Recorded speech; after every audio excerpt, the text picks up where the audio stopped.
Good morning, children.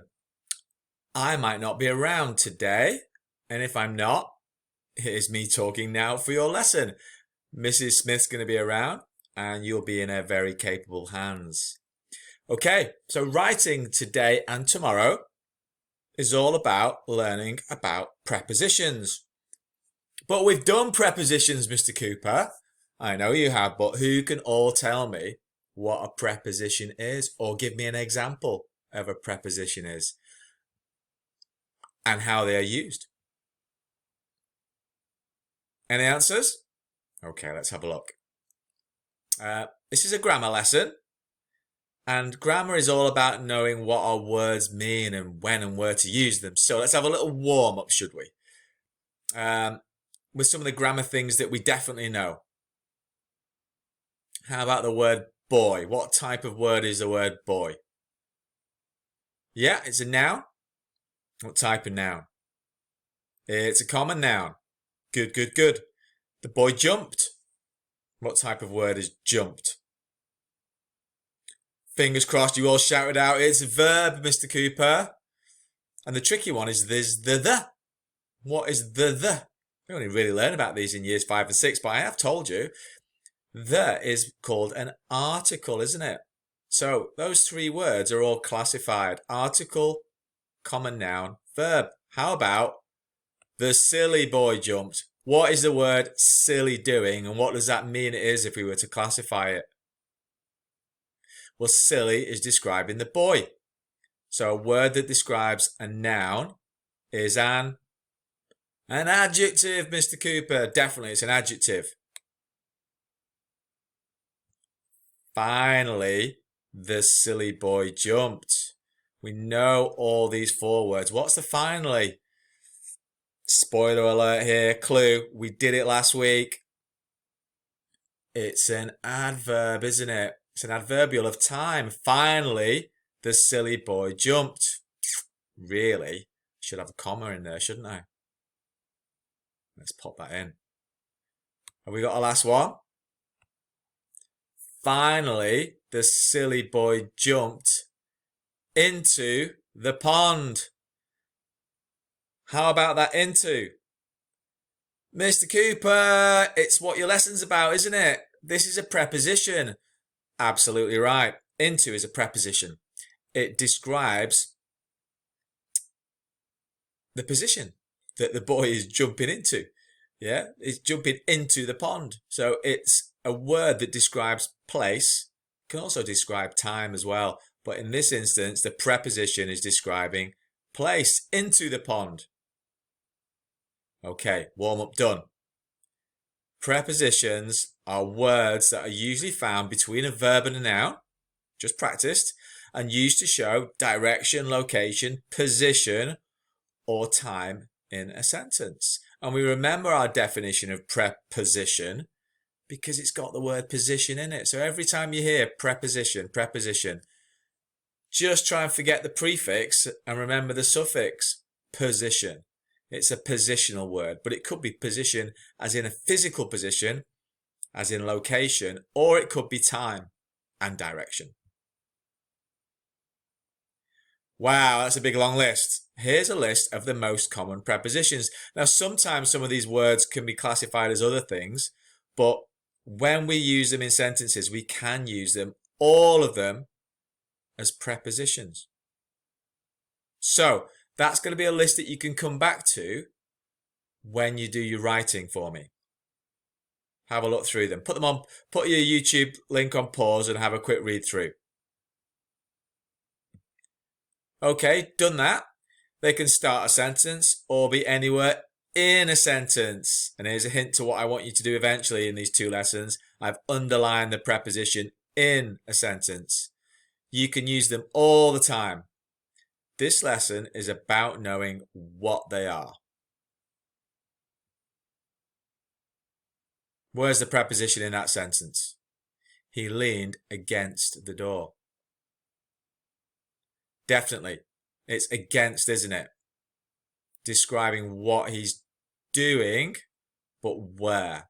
He leaned against the door. We went to the post office. Remember, there's the verb and there's a preposition next to the verb. We went to the post office. How about the next one? The cat climbed up the tree. Where's the preposition in that sentence? Yeah, it's up, isn't it? The cat climbed up the tree. Done. So your task today and tomorrow is to learn to know that you're using prepositions by writing a story using some toys from around your house. Tomorrow you're going to write your story and highlight each of your prepositions so that I know you're thinking about them, using them, and know what they are.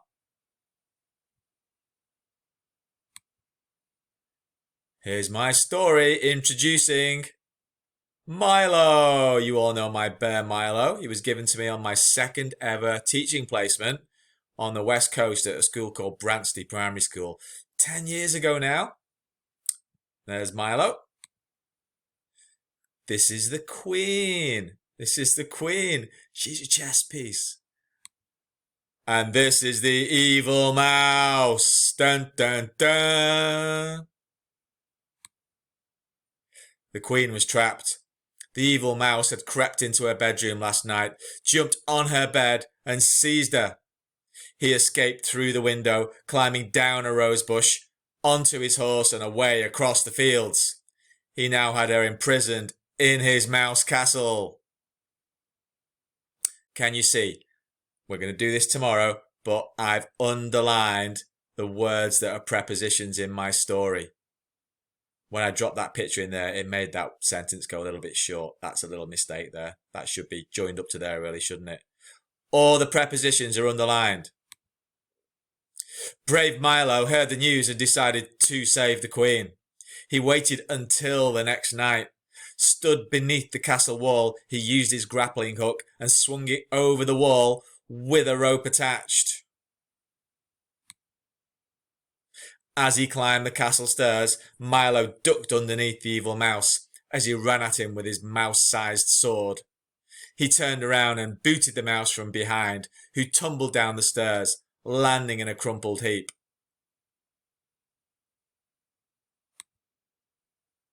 Entering the bedroom, Milo ran into the Queen's arms. They walked arm in arm down the stairs, past the evil mouse, giving it one last kick for good measure, across the hallway and out through the castle door to live happily ever after. Oh, look, Milo and the Queen, they're in love and they're living happily ever after. Okay, here's your job for today. I want you to put this on pause in a second and go and choose 3 toys from around the house. One's going to be your hero. One's going to be someone who's going to get rescued. And one's going to be an evil toy. And then I want you to just write a nice quick plan in your book. Here's mine. Paragraph 1. The Queen gets kidnapped. Yours probably won't be a queen. It needs to be something. And it's going to be a story about something doing something horrible to somebody else and then somebody rescuing that person that's been taken away and having some sort of confrontation, maybe a fight with the thing that's taken it away. Paragraph 2, Milo hears the news and heads to the castle. Paragraph 3, he enters the castle and fights with the evil mouse. Paragraph 4, Milo finds the Queen and they escape to live happily ever after. Now, your story doesn't have to be set in a castle. It could be set in Bruff. It'd be great if it was set in the past or maybe in the future. Could be set in a different country. Could be in a jungle. There could be animals involved in your story. But remember, I only want 3 characters. So first job, put a title in your book. Put the word prepositions. Put today's date, underline both of them, and underneath that write story plan. And then we've done lots of story planning, and write your paragraph numbers and what's going to happen. Just one sentence or just bullet points. Remember, we're not writing our story today, we're planning our story. And then task 2, you can use your Chromebook camera and take some pictures of your toys to put in your story. Now I'm going to attach a blank Google Doc on your assignment today. You can open that assignment up and click insert and go to the camera and take your photos there. And then you can, if you can mess around with cropping them a little bit, that's great, but you'll be able to use those pictures just like I've done in my story. Okie dokie. So task 1, write your plan. Task 2, open that Google Doc and let's get some pictures in there, because it'd be fine. I'm happy for you actually to write your story in a Google Doc. Let's get the planning done inside our green books, and we're going to type our story up tomorrow after we've done our plan and taken some pictures. No need to write your story. That's tomorrow's lessons. That's today's. Fingers crossed you've got everything there. Let's get that plan done. Let's get those toys found. Oh, I feel sorry for which is going to be the evil toy. And let's get some photos taken. Good luck. And don't forget, here's my little plenary for the lesson. Let's remember the difference between what we're doing and what we're learning about. What we're doing is writing a story plan and getting our toys together and taking some pictures. Lots of fun. But let's not forget what we're learning. What type of word are we learning about? Yep, it's prepositions. What's the preposition in this sentence? Yeah, it's the word against, isn't it? What was the preposition in this sentence? It was the word to, wasn't it? And what was the preposition in this sentence? The cat climbed up the tree. It's the word up, isn't it? Tomorrow, I'm going to make sure that you've got a list of all your prepositions so that you know the words to underline. A preposition describes where something is happening in place or time. And there's that list. Don't forget that. That's the important bit about this lesson. Now, you go and get that plan written and get those toys collected and those photos put inside your Google Doc.